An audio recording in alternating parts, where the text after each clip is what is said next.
Welcome, everybody, to the American Space Museum. I'm Mark Marquette. So glad you joined us today to stay curious with a good friend of the museum, Burt Dicht. Hello, Burt. How you doing, Mark? Great. Always great to see you. Burt's been Same coming here. on for about a year, once a month, and giving us a little.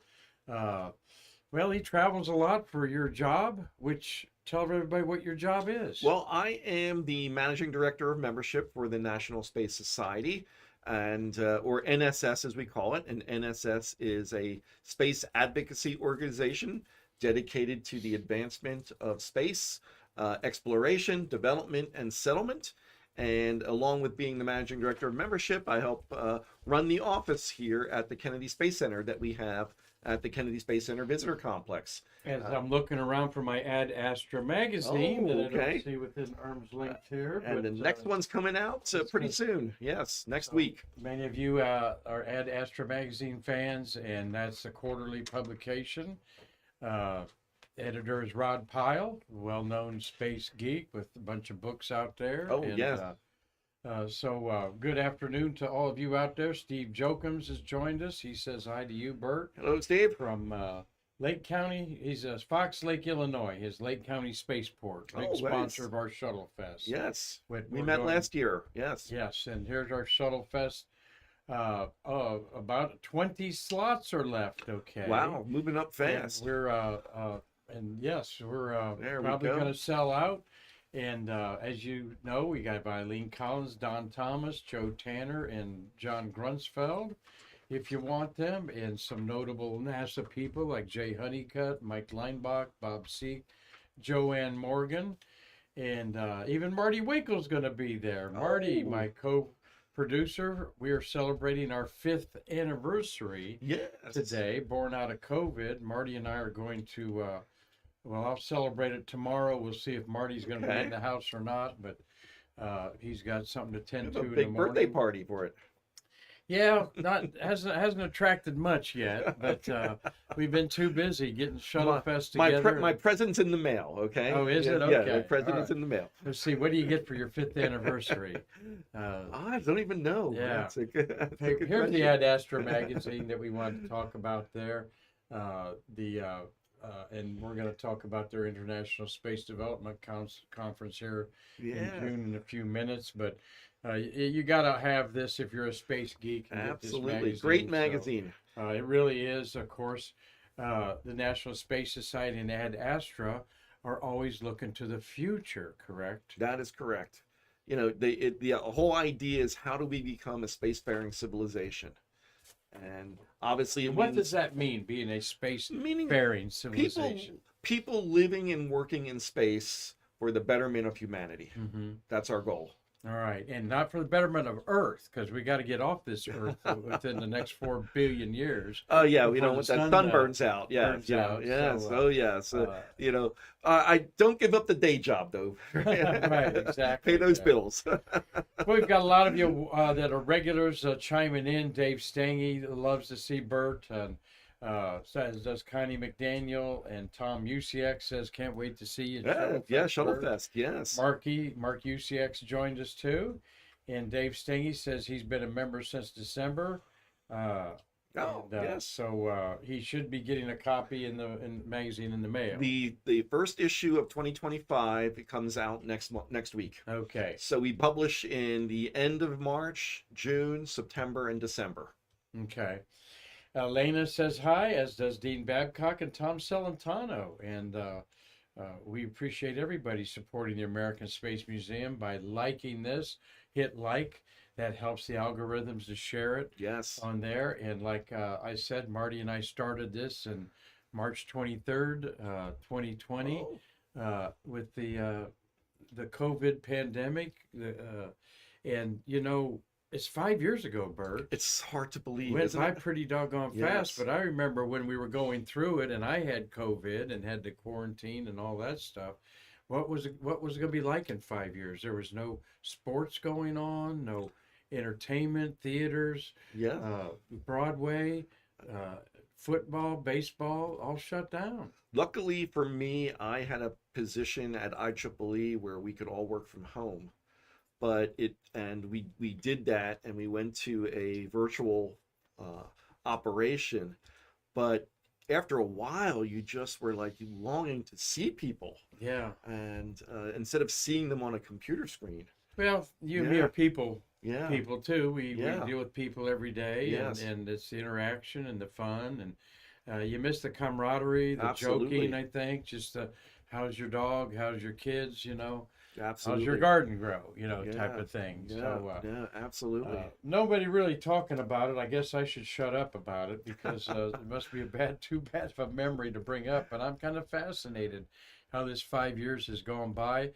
It actually helped position our museum to be in a stronger Yes. position with Stay Curious, no We doubt. we would have not, organized. I never would have met you, maybe. That's right. We Uh, we organized. Well, we had started at NSS what I call town halls.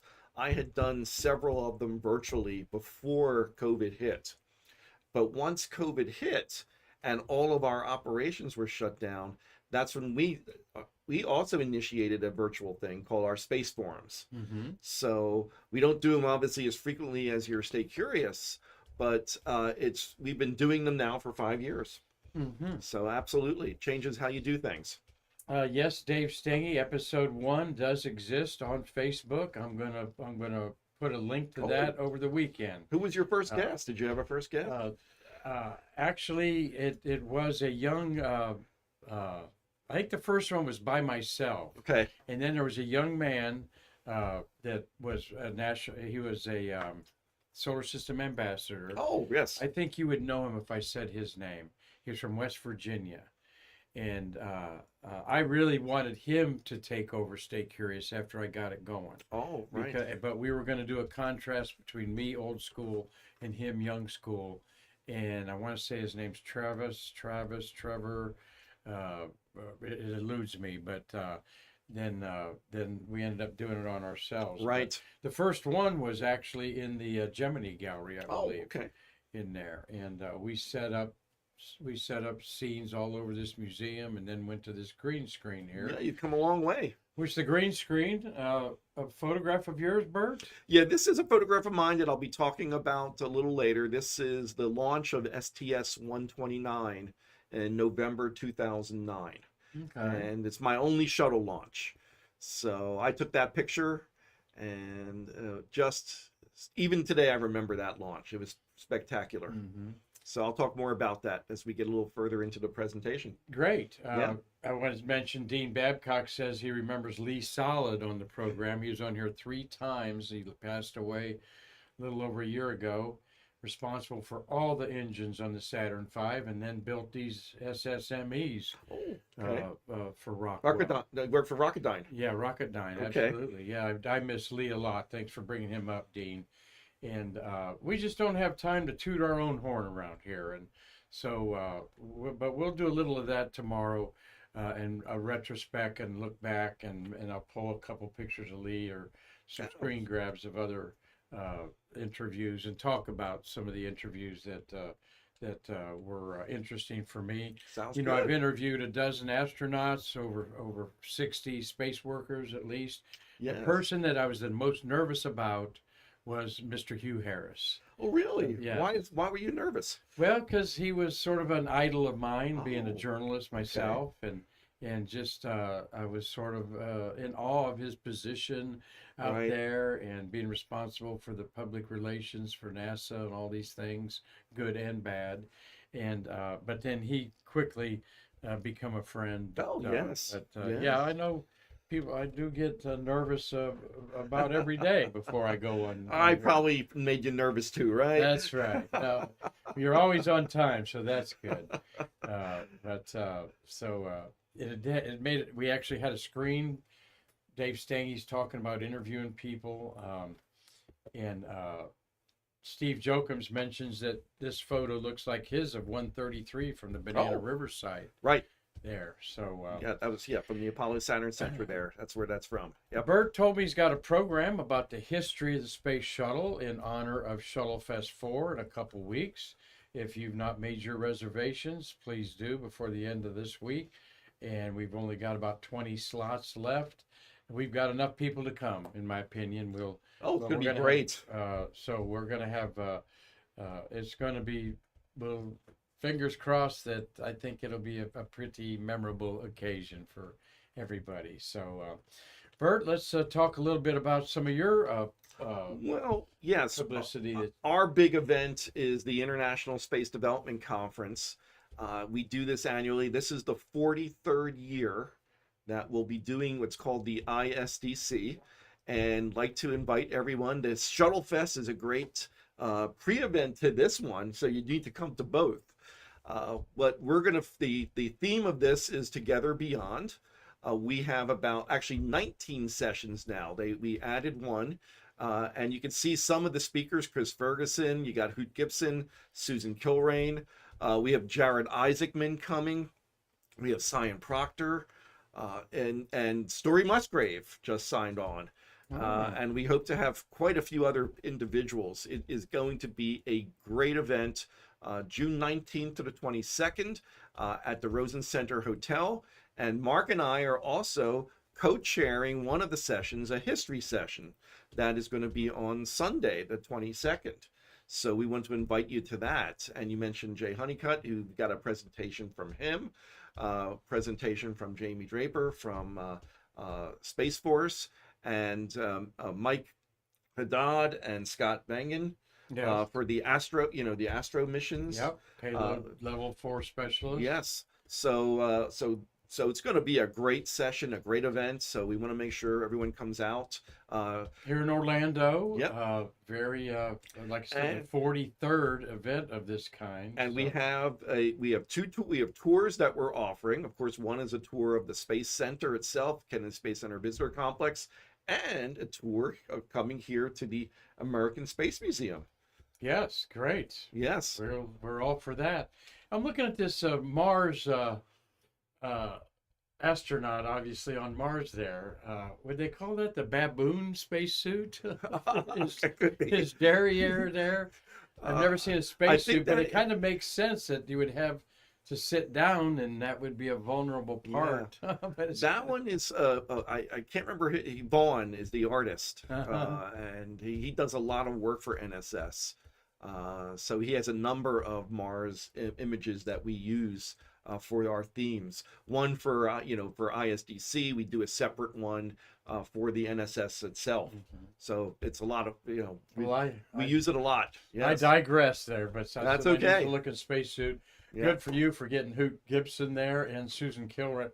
Wait, let me go. What am I doing here? Oh, that was the one I'm gonna end with those there. Threw a couple in there to end. Okay, sounds backwards. Good. And Chris Ferguson's a great guy. He's around the Space Coast all the time. Yes. In there, and we hope Chris is. Hope he crashes our ShuttleFest party. Oh, that'd be great. Yes. The only walk-ins allowed are going to be astronauts. So. Well, and also you participated in something that we had to pass on because we were busy with 321 Day. Yes, I participated in Ascension Catholic School Space Day on March 13th. And at the opening ceremony, was able to talk to the students briefly and welcome them there. They had a lot of activities, both great speakers coming in, like Gene Wright was there. And AIAA, NASA. Sister Gene Wright, yeah. She worked on the thermal protection So system. What I offered to do was to launch Alka-Seltzer rockets. So we had a spot set up outside.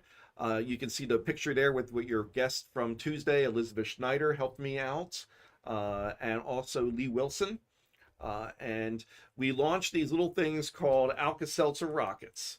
So, and this is a gift for you. This is an actual rocket that was launched. This will go on my shelf. Yes. With my cherished items. And what this does is we use Alka-Seltzer. Yeah. And a Fuji film canister is basically the combustion chamber. Yeah. Add a little water to that. Kodak were the gray ones. Yeah. They don't work as well. You need the Fuji one because it gives a good seal. To let the buildup of the CO2 gas. So you put water, little piece of Alka-Seltzer in there, and that thing will take you up to that one reached heights of about 25 feet. All right, little NSS on there, NASA. So that is all yours. That's a relic for your collection here. Yes. Thank you. But we launched probably 200 rockets that day. Awesome. and the kids loved it. Yeah. Doesn't Yeah, matter how yeah. old they were, Yeah. adults love it You too. loved it too. Doesn't Yes. matter how old you are. The Yeah, rocket, a great event. great trick there. You can make your rocket look any way you want.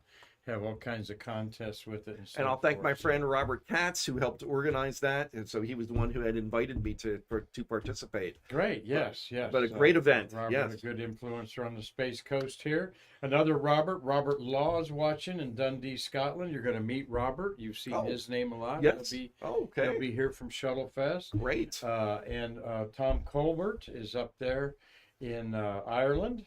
Hi there, and hello to Terry Yvette Green watching today. Great. So, Hello, everybody. Yes, thank you all for watching today. Burt's got an interesting program today. One other little news event. Oh, you got a couple other news events. Yeah, a couple here. other news events. Like a lot of people, I set my alarm to take a look at the blood moon and the lunar eclipse. I really tried to use my tripod to get a better shot, and I was having it was so high in the sky that I was having trouble. So I took that just handheld. So it's not the sharpest image, but it turned out pretty well, I thought. I took a few of them. But that was pretty amazing. It was pretty, I only saw one other person outside that night doing the same thing I was doing. But that's, you feel like you're on another world sometimes, I think, when you really go out in the middle of the night, like 2, 3 in the morning. Right. Oh, and yeah. nobody's up, and it's a very interesting Yes. feeling out there. But it was Good beautiful. picture. Yes. It was beautiful. Yes. More like a penny copper color Yes. instead of a blood red, but it was gorgeous, and hope you all enjoyed that. And then we had These are a few human rocket images from Crew 10, the Crew 10 launch.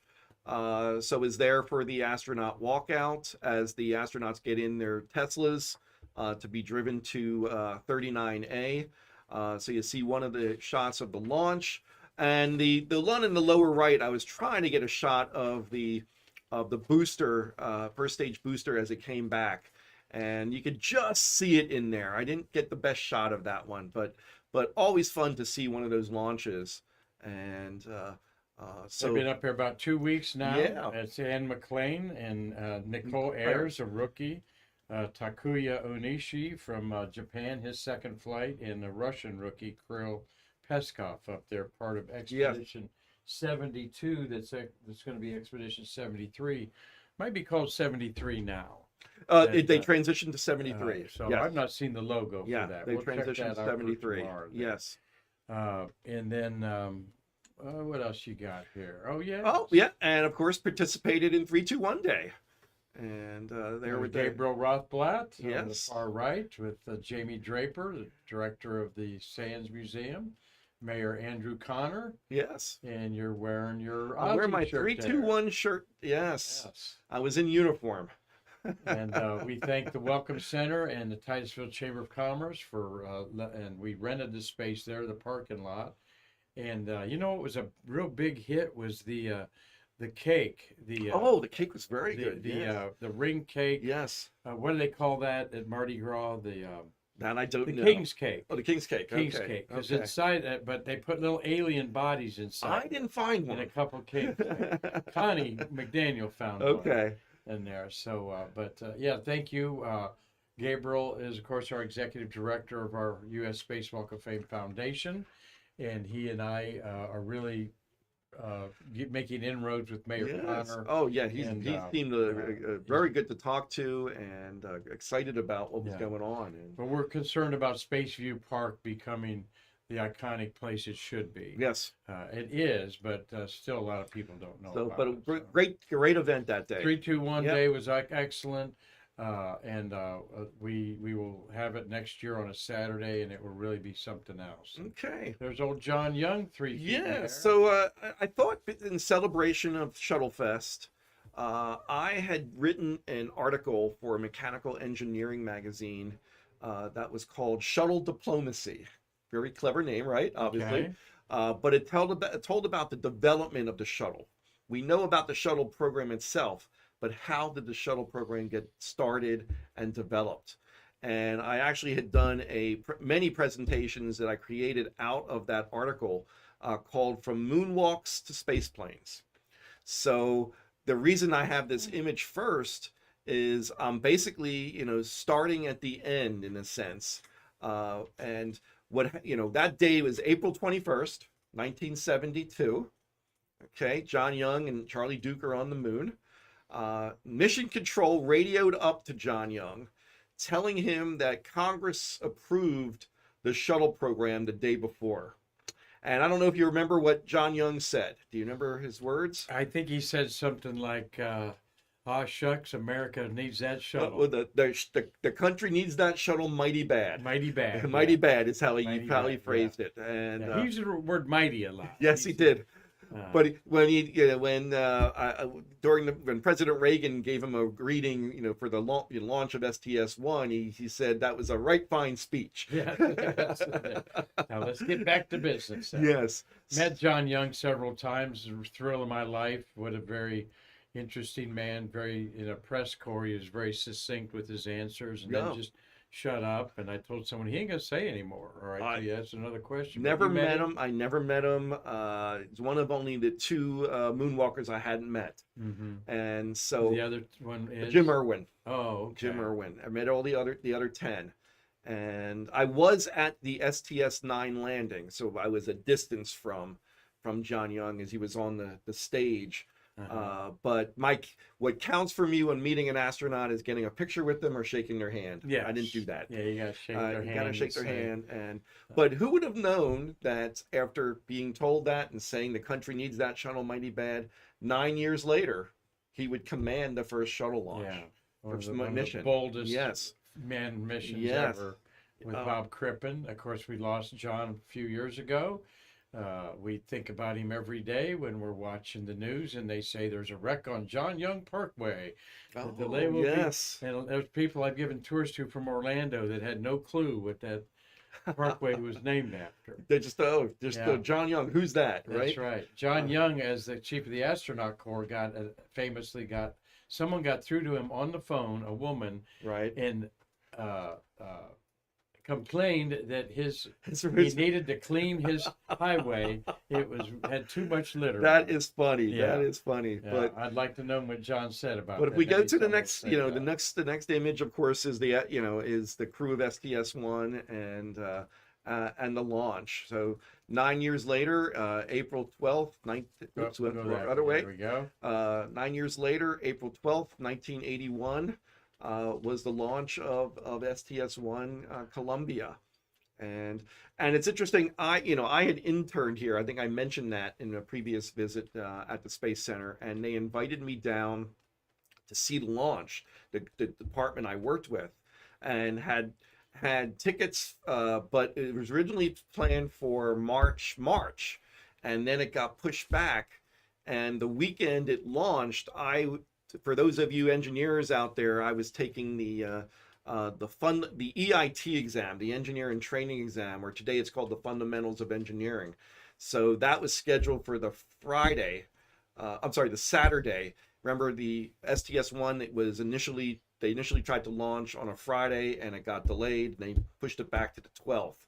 So I could go. And it took me a long, long time before I got to see a shuttle launch, but it would have been amazing to see the first one.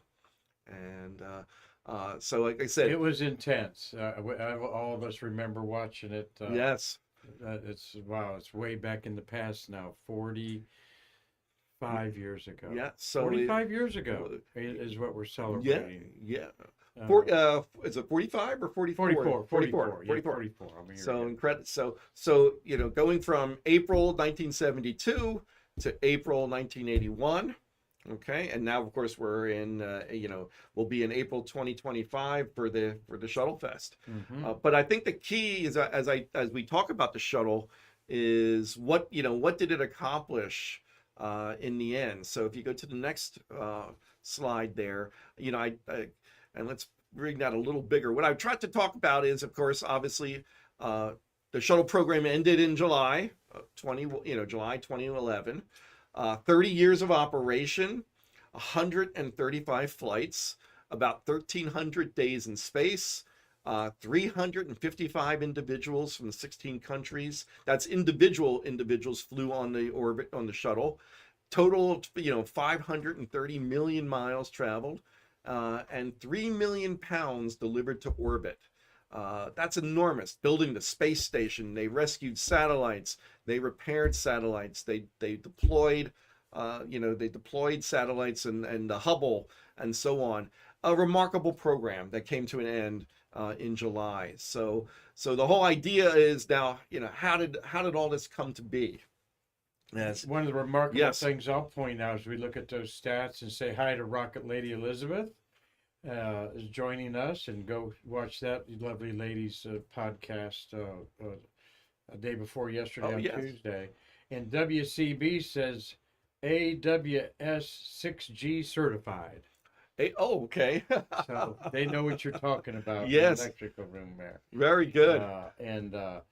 But 355 individuals from 16 countries. Right. Belgium, the Netherlands. Oh, yes. Brazil. Saudi Arabia. Yeah. Germany. Yeah. They didn't have a space program to launch their own astronauts. No. So these Europeans and other countries never would have had that opportunity. No. And we not allowed by the time the the shuttle was retired, it had taken 70% of the people who'd flown to orbit. Oh, okay. So, at that time it was around Apollo, Vostok, it was around 500 something at that time. So it's probably down to about 60% now, based on all the people have flown. But when you're taking 7 people up at a time, that's a lot. That's a lot. Yeah, that's right. It adds up real quick. Yeah. Well, let's hear the story here. Well, let's hear the story. So, people have thought about winged spacecraft for a while. So this is a copy from a Collier's magazine, 1954, and you can see a winged spacecraft there. Mm-hmm. This article was written by Werner von Braun. I believe the artist imagery is Bonistel. Mm-hmm. So you think, okay, there's a space vehicle. So people were thinking about winged rockets even back in the 50s, before we even sent a rocket into space. And I think that's something to think about. If you go to the next one, of course, a very famous winged spacecraft, the Orion Pan Am Space Clipper from 1968 as well. The movie 2001 Space Odyssey. Now, you never know how it got to space, and I found this imagery of that it was probably rail launched. Okay. And there's a drop-off tank, and then the rest of it climbs to orbit. So, but when you see the image of it coming out of the space station, you don't really know how it got to space there, because it doesn't have any fuel tanks, right? The 2001 Space Odyssey was 1972, was it? 68. So before the shuttle era and landing on the moon, we thought we were going to have these huge wheel type gravity spaceships or space stations, and we're not even close. Not even close to that. But the whole idea of a winged spacecraft was out there. Okay. Now, of course, there we go. Of course, how we got to space wasn't anything like that. Our initial forays into space, of course, were on rockets that were thrown away. These were ballistic missiles. So you had, of course, the Redstone for the first two Mercury flights, then the Atlas for the remaining Mercury flights, and then, of course, Titan for Gemini, and of course, the Saturn V was under development. But the technology, obviously, to try to do something winged just wasn't there in the 1960s. But not that it hadn't been thought of. Not that it hadn't been thought of.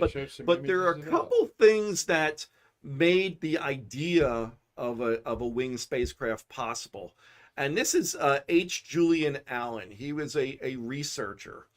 And he develops a concept that he proved out called the blunt body theory. And the whole idea was, I don't know if you have a shuttle model here, but the shaping of the vehicle as it comes into the atmosphere, or what we call the angle of attack. I don't know if you used to, No. but if you angle Good something, way. right, you know, if you're coming in like the shuttle comes in at a certain angle, there's a shock wave that's formed in front Mm-hmm. that actually moves some of the heat out of the way. So it reduces the heat load as you're coming in. And this concept, this blunt body concept, was used initially for nuclear reentry vehicles, and of course the shapes of the heat shield shape of the Mercury, Gemini, Apollo, and then of course shuttle is coming in at a very steep angle. So the blunt body theory really helped in reducing the heat load of that friction as you're coming through the atmosphere. So that was the first step in helping us get to a space shuttle. Okay, so we got the blunt body. Then of course you had the X-15, and the X-15 had certain things that the people who were thinking about a space shuttle possible. It had a thermal protection system that could be used, but it was, the X-15 was made of Inconel, which gave it pretty good resistance. But remember, it went up to Mach 5 and about 206, over 260,000 feet. It wasn't going into orbit, but it had an engine that you could throttle and reuse. So those were important things when you start thinking about a space plane. You need thermal protection. You need an ability to throttle the engines, and you need to be able to fly it over and over again, and which of course the X-15 could do. So technology is moving forward at this time. Theories helping reduce heat loads, the concept, the engineering concepts that would have to go into a reusable spacecraft, a space plane. So X-15 played a big role there, and of course the dinosaur. Nickname for dynamic soaring. And this was an Air Force project that was designed to send a vehicle into orbit, but then it could skim off the atmosphere and do a mission, then come back.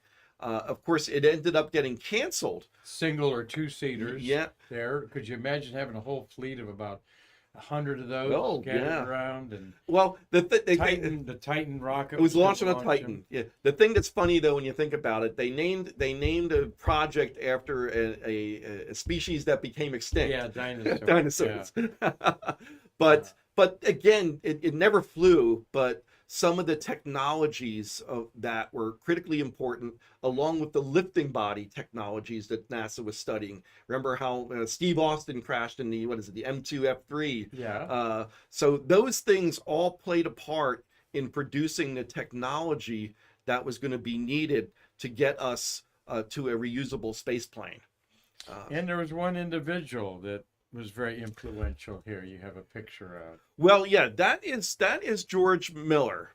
And George Miller was the associate administrator of spaceflight for NASA. Some people might remember that he was the one who made sure that we could get the Saturn V designed on time by coming up with the idea of doing all-up testing. Yes, he was. Yes. Miller, Mueller, but pronounced Miller. He was the one that lobbied for after Apollo, the all-up testing, which von Braun Apollo didn't 8. want to do. Apollo 8. Yeah, and so he became the associate administrator of spaceflight. And the thing that I guess people don't realize is that NASA's budget, when you're looking at NASA's budget, 1965 was the peak to get us to the moon. It started going down, okay, as we were gearing up for the moon landings. So Miller was thinking, well, what's going to happen after we land on the moon? We have to have a space program. And he made a comment that it's the cost. We have to bring the cost down in order to do that. And if we can do that with a reusable space plane, that would be the way to do it. So he was thinking of like an airline economy type of thing that would have an engine that you could throttle, a thermal protection system, and the computer system that would allow you to do more flights like an airplane that can check your safety of the systems and all that. So he actually conceived the idea and wanted to study. He made a comment that no law says that space travel should be expensive, Now, the one thing he was forgetting about was the law of gravity, Yeah. because that $10,000 a pound. that was the that Gravity. was but he started the effort to have NASA start looking at the concept of a reusable space plane in 1967, long before we got to the moon. And I don't have a picture of him, but there was an industry man named Max Hunter. Max Hunter worked for Lockheed. He actually had worked for Douglas before that. And one of the rare individuals to have experience in airline design and rocket design. Hmm. And he came up with a concept at Lockheed. They never started to build it, but it was called the Star Clipper. And it was a delta wing spacecraft, 3 main engines of a 1.5 million pounds apiece thrust. And it had a drop fuel tank that would take this vehicle into space and it would come back and land. So that got a lot of attention, and some of the technologies that they looked at also played a role in figuring out what they wanted to do for a reusable space plane. So there was a lot of work going on, and Miller actually asked the aerospace companies, can you start thinking about this? And actually gave them some money to do that. But there was also a case of the NASA, the NASA culture. If you go to the next image there, NASA, of course, astronauts are pilots, right? And a lot of NASA administrators, engineers had served in the military, had flown aircraft, and they really wanted something different than being rescued in the ocean by the Navy. Okay, it's not very dignified. Of course, we sent out battle groups to do this, carrier battle groups, but you didn't really need that to rescue them. SpaceX has proven that, but they think a space plane that could come launch from a launch site and come back and land on a runway, that's the way to go. And they figured, Saturn V cost about $185 million to launch. And they truly did not believe that they could get there. Tom Paine became the administrator of NASA after James Webb. He bought into all this. He had incredible ambitions, nuclear spacecraft that could take us to distant planets, big space stations, the shuttle. It's the idea of a shuttle. But the reality, of course, was that this ran into the fiscal responsibility of the Nixon administration. President Nixon became president in January 1969. He was a balanced budget guy, and NASA's budget was going to shrink. There was no doubt about it. So they, what are they going to do? And if you go to the next, slide there, the concept emerged that, well, you're not going to get all these other things, but you're going to get a shuttle. So NASA said, okay, that's what you're going to give us. We'll take the shuttle. Paine and Miller asked Maxime Vigée, who was the chief spacecraft designer, can you come up with a concept for the shuttle? And what you're seeing there is that initial concept, a fully reusable shuttle system, a small shuttle on the back of a big launch vehicle. The launch vehicle would also return and land like actually had pilots in it. It would come back and land while the orbiter went off into orbit to do its mission. So it was a really interesting approach. And the aerospace companies started looking at this. Could they do this? But guess what happened? The fiscal reality is that they estimated about $10 million to design this, $10 billion to design a shuttle system. But they had to look at the economics of it. And I use a great example. I don't remember when the Prius came out. Okay, Prius car. The car. So a hybrid. So people wanted to buy the hybrid to save money and to save gas.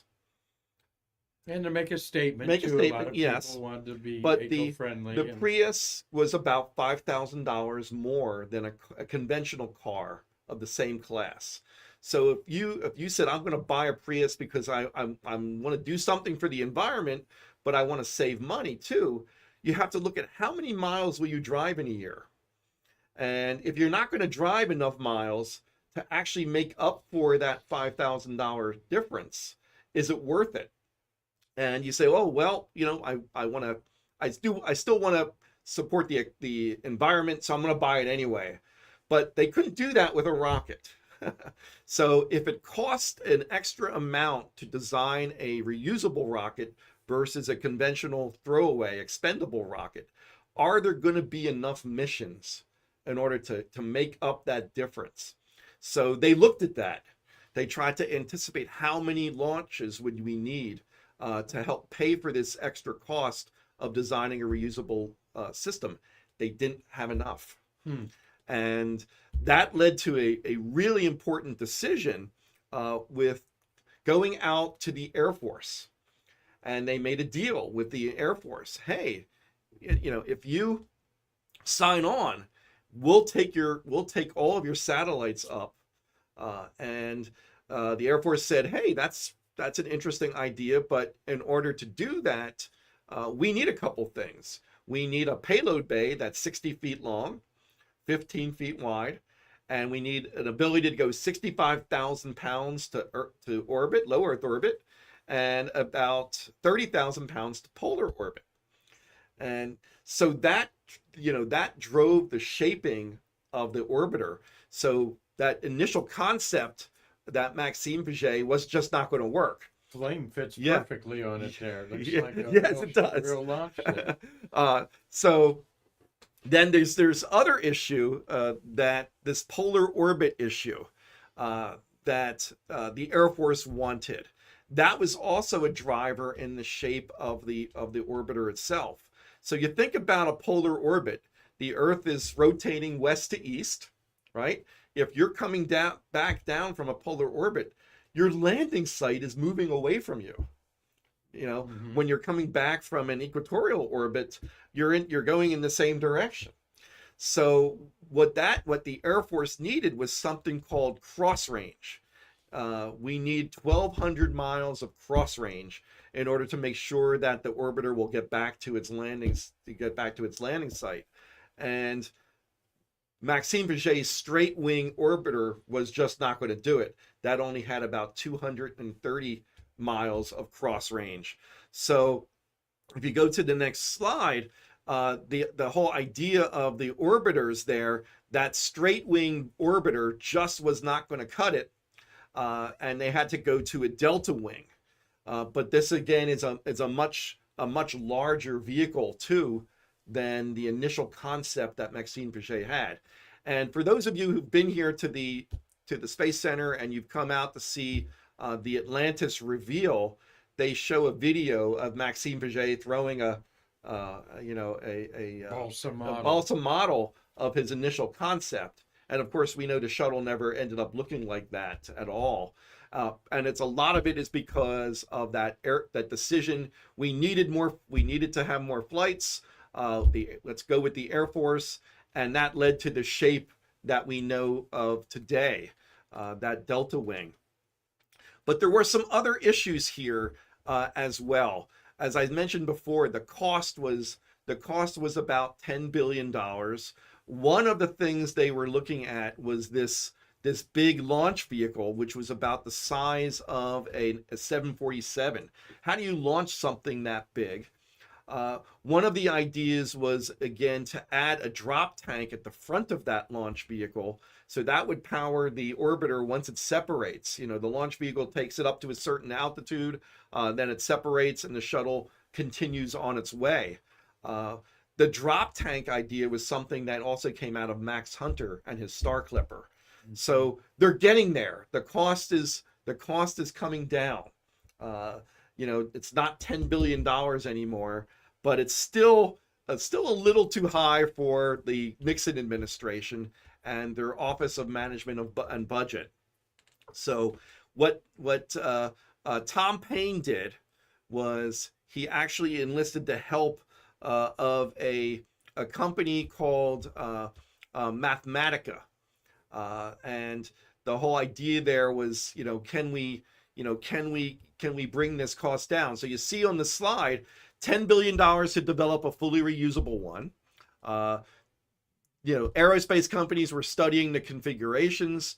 Office of Management and Budget said, sorry, NASA, you're going to get $5 billion. So instead of designing something based on the best approach and coming up with the budget, they were saying we had to design something to a certain budget. That was the real challenge. And Tom Paine, that $5 billion, yeah, is 1972 money. That is About 50 billion today's money. It's not today's money. That is correct. Yeah. It's not today's money. But a lot, I'm trying to emphasize, it's a hell of a lot of money. It is Well, remember the highest I believe NASA spent during the Apollo was 65, and I think it's about 4.25 billion. So here you're talking about 5 billion just for one program, and so. But they were really struggling with that, and Tom Paine hired a company called Mathematica, and one of their top guys, Klaus Heiss, started looking at all of the options. Can you do this? Can you somehow do this? And if you remember that video again that they show at the visitor complex for introducing Atlantis, they talk about throwing the tank away, which they did. But the other option was, well, what about these a different approach, some strap-on rockets? And Klaus Heiss was not an engineer, but he had seen the concept before. And it was called, thrust assisted orbital shuttle. And if you go to the next slide, the whole idea there was to take away, using this big launch vehicle and having 2 strap-on boosters. And if you use that approach, you could actually bring the cost down to about 5.5 billion. Okay, and again, they were only going to get 5, but they thought they could design it, the whole system, to 5.5 billion. So it was not a fully reusable system, but it brought the cost down. And what happened was that George Shultz, who became the Secretary of State under President Reagan, he was the head of the Office of Management and Budget. Caspar Weinberger was also there.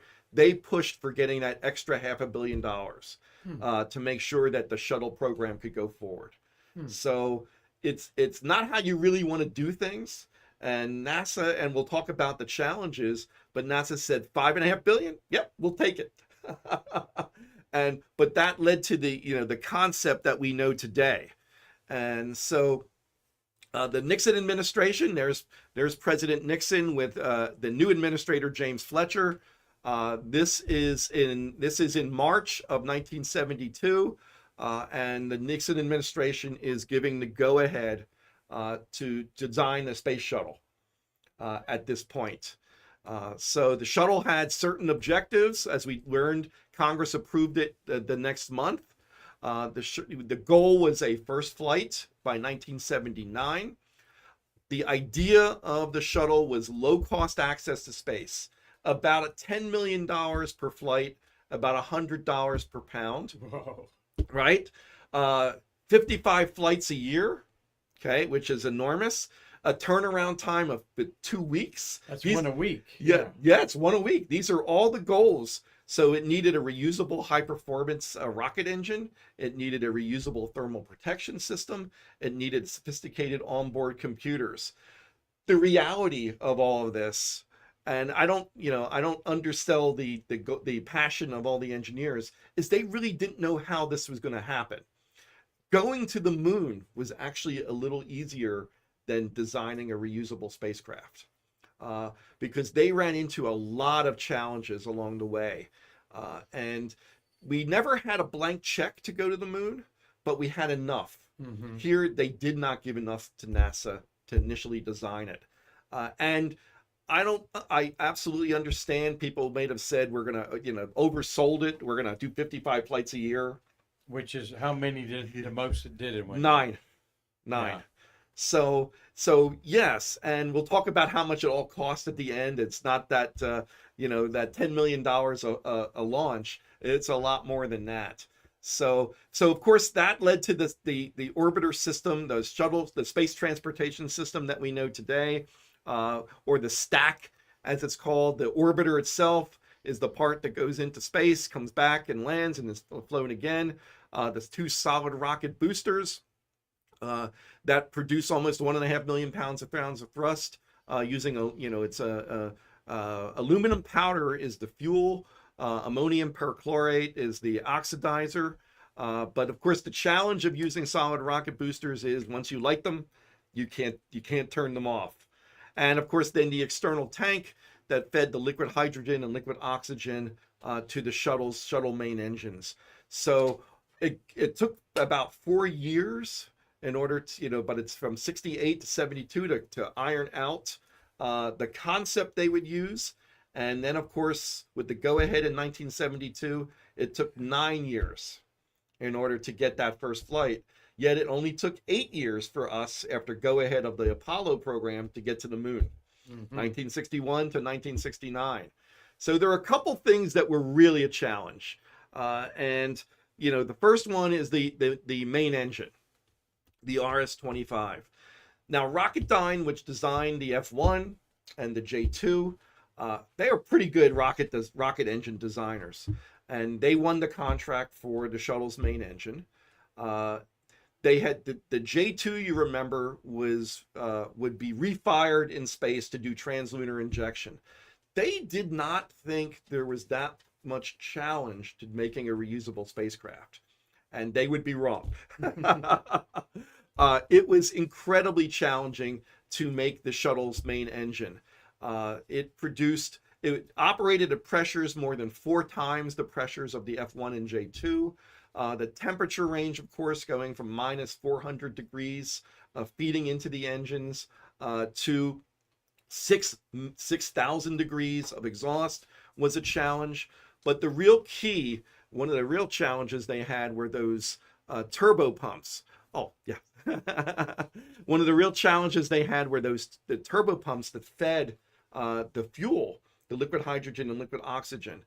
These turbo pumps were the size of an outboard motor, and they produced 75,000 horsepower at 24,000 RPMs.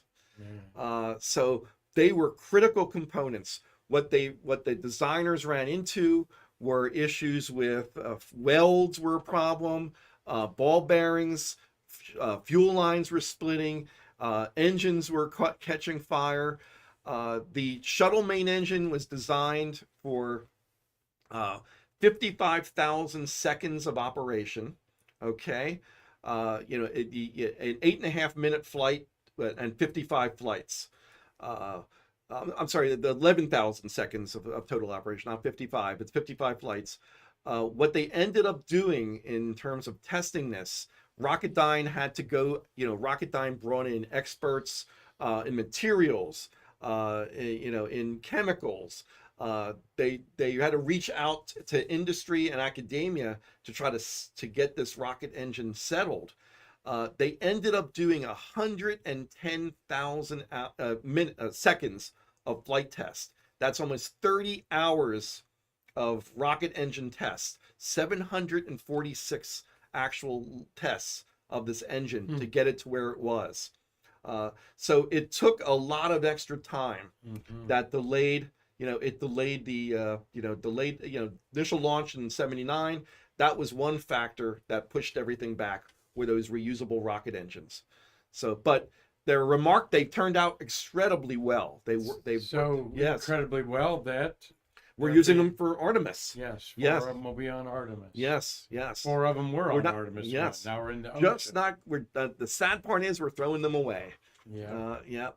So the other challenge, remember we talked about a throttleable rocket engine was unnecessary, and also this thermal protection system.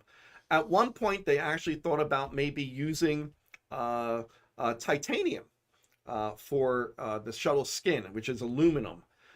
Titanium is on the SR-71, but titanium was hard to work with. So what do we do with this, especially with this big vehicle now? It's 122 feet long, and it's got a wingspan of what, about 80 some feet. That's a lot of space to cover. So how do we come up with a thermal protection system? Ablative isn't going to work because ablative burns away. The titanium just isn't going to work. It's too hard to work with. And that's where Lockheed Missile and Space came up with these silica tiles that were incredibly light and incredibly heat resistant. The challenge was that every one of them is individual. Only one goes to a certain spot on the orbiter. So on the Columbia, there were 30,000 tiles that were on Columbia. And if you go to the next slide that comes up after, that's Columbia arriving at the Kennedy Space Center in 1979. Almost 3,000 tiles fell off, just going 350 miles an hour on the shuttle carrier aircraft. They actually had to figure out what to do when they got here. One of the issues they were, of course, worried about, would you have this issue of a zippering effect? If you lost a tile on the bottom, would a whole bunch of them come off like a zipper? So they had to refigure out how to put them on. And one of the things they found was the aluminum skin could flex and just pop them off. So they got us this material called Ludex, which acted as an additional cement that they would put on first and then attach the tile and its adhesive to the skin. That solved the problem, but you had to go through and they would go through every single tile, put them on, inspect them. Very, very labor intensive. So again, that combined with the engine pushed things back almost 2 years. So with an initial launch in 79, it launched in 81, but they worked it out. But those were really significant challenges along with a lot of other things. There, of course, is Columbia on its first flight and landing 2 days later on Rogers Dry Lake at Edwards Air Force Base. There's a lot of talk of the tiles. One of the things that I always had to talk to people about when I was at the Intrepid, everyone thought the tile caused the Columbia accident. And I'll explain, no, the tiles did not cause the Columbia accident. It was a piece of insulation hitting the reinforced carbon-carbon on the wing that caused the Columbia. So the tiles, for the most part, held up pretty well. I believe on Discovery, I've heard that of the 24,000 tiles Discovery had, and maybe there's a person who knows better than me out there listening, because they went to thermal blankets that reduced the number of tiles. That Discovery had 20,000 of its tiles were original. Yeah. So, but they were fragile. You could damage one. They would not fly the shuttle carrier aircraft in rain because rain could damage them. If you pressed against one of the tile, they're basically silica sand, using the force you use for pressing an elevator button, you would damage them. So, but incredibly heat resistant. So there we are. There are the 5 orbiters. Of course, tragically, we lost Challenger and Columbia. Want something of note here? Look at Columbia on the far left. Note the black chine, they call it, on the wings there. Yes. That's how you distinguish Columbia with the black. There's a couple other ways too. There was a camera on the stabilizer, but that's the main way. And then you look at the other ones, don't have that black chine, they call it, and the beside the fuselage and the trailing edge of the wing there. I love that. Yeah, it's good to see them all together. Yeah. And I think my next slide is just a summary of each of the orbiters. Again, there were 6, including they Enterprise. Each have a designation. Tell us about that. Yeah, the designation, orbital vehicle, Columbia is 101. and yeah, I'm sorry, Enterprise is 101, Columbia is 102, and you might say, well, wait a second, why is Challenger 99? Because after when they made the decision not to fly Enterprise to space, they needed another orbiter. Challenger, this was a test fixture that they took, and they were able to convert, which was called OV99, O99, and they were able to convert that into building the Challenger. So that's why it has a designation that's before even Enterprise and Columbia. So again, you see Discovery, Atlantis, and they built Endeavour after we lost Challenger. Another space geek trait is memorizing that. It kind of took me a while when I arrived here because I really didn't hear those numbers right in my neck of the woods up there in Tennessee. But you see how many flights they had. Discovery had 39, as we mentioned. The leader there. Yeah, as we mentioned, there are no more than 9 flights in a year. But over 30 years, 135 flights. I think I had this little slide I put this out of order. So we've already covered this, so we'll fix that. So I think as the shuttle program closed out, people, as we close out today, people started asking, was the shuttle worth it? And an article you wrote here. Yeah, this was the Aviation Week after STS-135 landed, posed a question on their cover. Was the space shuttle worth it? And I said, well, I wanted to respond to that. So I wrote a letter to the editor, and I talk about my initially seeing only one shuttle launch, but that I was incredibly proud to see it go up. The cheering, being an engineer and understanding that everything that went into it really made me feel great about it. But my intent here was to show that the shuttle, was worth more than its technology it contributed, meaning that, I called it an intangible, that dreaming of something big and doing it, that to me is something that is really amazing about the shuttle program. Beautiful words there, Burt. Yeah. He says a sense of pride washed over me as watching the launch, thousands cheering. As an engineer, I know the technical genius it took to develop such a vehicle. I was even prouder of being an American where dreams like the Space Shuttle program can be made possible. And then you add at the end, the shuttle program represented the best aspects of the United States, the ability to dream and achieve amazing things. Yep. And I don't know if we're still dreaming like that. What do you think? I hope we are. So, it's, there we go. So it's, I wonder if we've lost some of that in a sense. And that's the part that I worry about. Well, there's a lot of dreaming, and it's like, but the generation is dreaming thinks it's a video game, I think, that they're doing. And the look at the development with the geniuses that took us to the moon. Took 9 years to develop this thing. Yes. And solve the problems. And then in its 30-year career, it was never flying better. The last 3 orbiters just really, they had it down, and there were reasons. There's some people that argue it was time to change. Others that wish we would maybe kept 1 or 2 of them. Right.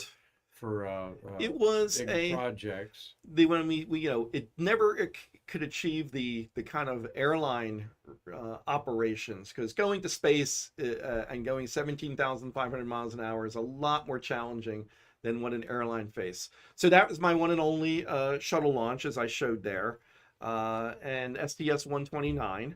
And I think when you're really thinking about the legacy of the shuttle, yes, it never achieved what is intended. 9 missions were the most it ever had. We had 2 in a year. 2 devastating accidents, which were in par with the predicted. Yeah, There's these predictions that they thought about one in 75 shuttles we but would have a but catastrophic, maybe fatal there was accident. one that was even absurd. I think when the when the Challenger Accident Investigation Board was looking at some of the risk assessments. But the one thing that I don't no, I haven't seen it written many times before. They end up getting rid of an amazing rocket, the Saturn V, which could have been used for a lot of things after that to go to the shuttle, and it was, you know, but should we have ever thought about launching people into space to launch a satellite? Yeah. To risking human life to just launch a satellite? That's the part that, did anyone ever really ask that question? Because of course, especially after Columbia and Challenger, after Challenger, the Air Force went its separate way, and the whole idea of launching people to just deploy something. Like the tracking data relay satellite Yeah, is so important. you don't need to have people doing it. I've looked at some of these Yeah. missions, and the Galileo, Magellan, and because other missions launched out of the Payload Bay interplanetary missions. I've thought like you too, Bert. Yeah. As beautiful it was to take humans to space, was that really risking their lives? It was, I mean, Challenger lost their lives launching a TDRS satellite. All right, there was a TDRS satellite. It wasn't a big microbiology lab or TDRS gravity could have been lab or launched on an anything like expendable this on rocket. there. Yeah, TDRS could have been launched on an expendable. But still, they'll argue that some satellites were repaired in that payload bay Oh, that messed up. Okay, and a couple of attempts, particularly early on, were made. yeah, no. To The shuttle rescue did satellites. some amazing things. Like I said, they were able to repair satellites. They brought a couple satellites back. Repaired a Hubble. There was a space station, in it, Space Lab, in effect. So it accomplished quite a bit in its 30 years. So my answer, of course, to the Aviation Week question, yes, it was worth it. Okay. And as we celebrate ShuttleFest, we can see more about it. But you also have to remember, if you go to that as we close out, Final slide. the final I added slide. A couple here. Yeah, I added a oh, few. you had a few of the. The I final had slide was, if you remember, the Nobel Prize winning Richard physicist Richard Feynman. Feynman, who was on the Challenger investigation team, and he was the one who dropped that that rubber band or O-ring into ice water, to demonstrate it loses elasticity. I in smashed cold. it with a hammer to show that. Yeah. Well, I guess those were kind of cold, and look what happened. Look what happens when you do that. So he reminded us, as we think about human spaceflight, that for a successful technology, reality must take precedence over public relations, because nature cannot be fooled. And I think that's the thing we have to remember about spaceflight. It's hard. And Richard Feynman, Feynaman, wrote a couple easy to read books that you ought to look up about his exploits. He really taught, I think, UCLA or Caltech. Well, he was at Caltech. He was at Caltech. Yep. He loved to grade his papers at the local dancing hall. shall we say there? Yep. He did. He hung out at strip joints and graded his papers there. So quite a character. Was a character. Yeah, yes. he got the shuttle commission on track there. The Rogers Commission, as they called it. Yeah, Rogers Commission. Yes. Steve Jokums has got a comment there. There's no spacecraft flying today or in the foreseeable future that are capable or as multidisciplinary as the Orbiter. What do you think about that statement? I agree. It was a very versatile spacecraft. And I heard John Blaha at one of his last talks out at Delaware North there at Kennedy Space Center. John, I think's quit doing talks, but he talked up there. And the question was, will we ever have another space plane like the shuttle? And John Blaha, experienced astronaut, said it'll be 100 years. 100 years. We have another truly reusable spacecraft like the Orbiter, because it was so hard technologically. No country in America is not willing to to Well, keep the investment in it. it's interesting. Remember that the Soviets built the Boran, Yes. and they abandoned it after the first one. Yeah. Carbon Uh, copy of ours today. yes. But they said, wait a second, this economically isn't going to work. Yeah. So when you need 10,000 people, which is what they had at Kennedy Space Center, refurbishing the orbiters to make sure they're safe to fly again. It was very labor Over intensive. 1 million hours Yeah. of work to refly them. Yeah. But what a process, and you know many of the workers like Oh. we do, Terry White and Everybody, Gene Wright, they have such pride in their craft. amazing the workforce. accomplishments They accomplished a lot. As I said, it was definitely worth it. Rocket Lady Elizabeth says, beautiful commentary, Burt. She enjoyed your program today. Thank you, Elizabeth. I added a couple images here that I thought would be appropriate. Yes. As the shuttle was ingrained in our pop culture, as the Star Trek Trekkies lobbied to have the approach and landing test model named Enterprise. 100,000 people wrote to President Ford. Did they? That's what it was, and you have to think about Everybody's there, but Shatner was not Shatner there. Didn't come. You have to think about That's the fact. Fletcher, NASA administrator on the far left, with Gene Roddenberry Yeah. in the Brown Leisure Service. Oh yes. Boy, I wish those would come back, don't you? No, I don't think so. Did you have a So, leisure suit? I never had a leisure Me suit. I neither. never had a I never leisure suit. bought But you have to think about the fact, today when you have like change.org and you can easily sign a petition or something like that, to muster the support of 100,000 people to write a letter and put a stamp on it and mail it to the president. That was pretty something. But I think they erred because they wanted that first one named Enterprise, and they should have waited, because when NASA made the decision to not fly Enterprise to space, that was very disappointing to them all. And so they could have just said, let's name at least one of them Enterprise. Enterprise was originally named Constitution. And you worked at the Intrepid Where aircraft Enterprise is. carrier Yes. in the Hudson Rivers. Yes. That's at? Yep. And that's where Enterprise is. correct? Yep. You want to go see Enterprise? I actually got to go inside Enterprise. Uh-huh. So that was pretty cool. Yes. Well, and I talked to, of course, the approach and landing tests done by Fred Hayes, Gordon Fullerton on one group, and then Richard Truly. Richard Truly, and Joe Engel. Yep. Was That the Joe commander Engel, of the yep. other team that did the drop test there. And I talked to Gordon Fullerton's wife, Marie, just yesterday.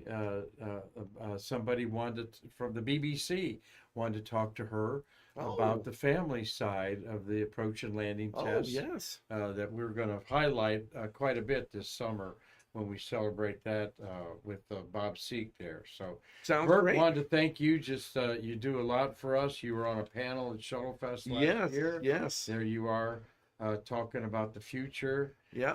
There on our panel there, and you have a display there. Those of you coming to ShuttleFest, we'll get to hobnob with you there. I'll be back again. Bring the same situation there that you have there. I see John Bisney in the background there. He's going to be there. That's Chris Callie's shuttle poster there. Sorry, that's Chris, a nice putter. I thought about it at the end. I could have thrown that on at the end too. Chris's collage there, but beautiful one. But really, thank you for all that you do to promote the American Space Museum. And we certainly are looking forward to a long partnership. Absolutely, with the National Mark. Space Always a Society. pleasure, and I hope everyone enjoyed it. A lot of positive comments. Tom Celentano, interesting history. Thank you, Christopher Watts, for watching. WCB was watching. Of course, CB himself, Carlton Bailey, was watching today. Robert Law, Doug Forrest. Do the rest of them there for me. Start there going up there. Let's see. Tom Colbert. Yeah. Terry Yvette Green. Okay. Yeah. Was that Gary Gerald, our Vidalia onion farmer. Yep. He's about to harvest them babies and bring me a box of them. And we see Tom Usiak, as we mentioned. Tom Celentano. Yep. Dean Bobcat. Elena, I'm not sure how to say her name. We don't either. uh, Ed Hikar. Hadakar, Yep. Hadakari, yeah, and Mark Usiak, of course, Connie McDaniel, Dave Stange, yes, Bob Mayron, and Steve. Yep. You're going to meet Bob. He'll be anxious to meet you. I think he's Yeah. from Miami coming to ShuttleFest. Yes. Everybody there's coming to ShuttleFest except Elena. Oh, She's in South Africa, and Terry, and okay. we're looking forward to that for sure. Thank you all for watching Yes. today's program with Burt. Quite interesting how the whole story of the shuttle evolved. And Tommy Usiak is very informative. Burt, thank you. And again, I thank you, Marty. Good job today on our Streamlabs. Anything over there we need to button up?